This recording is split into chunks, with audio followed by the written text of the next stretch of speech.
Kufanya mazungumzo na wakazi wa eneo la Jamhuri na Masalani wamepinga vikali ilani ya serikali kuu iliyochapishwa kwenye gazeti rasmi la serikali inayotangaza baadhi ya maeneo ya kaunti hiyo kama maeneo ya hifadhi ya usalama. Gavana Thato Godhana na Seneta Danson Mungatana wamesisitiza kuwa serikali ya kaunti haikuhusishwa kikamilifu katika mchakato huo na kwamba hatua hiyo ni tishio kwa haki za ardhi za wenyeji na maeneo yaliyoathiriwa, wakisema kuna haja ya serikali kusitisha mipango yoyote ya kuanzisha taasisi au miradi katika maeneo hayo. Kwa upande wake, Seneta Mungatana amesema kuwa hatua hiyo inaleta mgawanyiko mkubwa na inaweza kuchochea mvutano ya ardhi kati ya serikali na wananchi.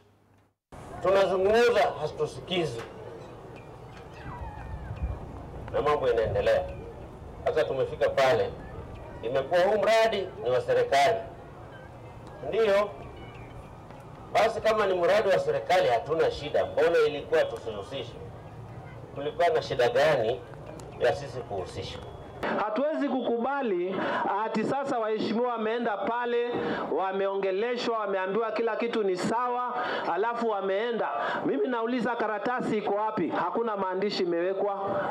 Kuna serikali hapa Tana River County imepewa internal self government. Tuko na county government. Kama tumekubaliana ya kwamba project iendelee, wananchi waandikwe kazi, waweke fresh gazette notice ambayo iko na coordinates. Tukiendelea ni kwamba viwango vya elimu katika eneo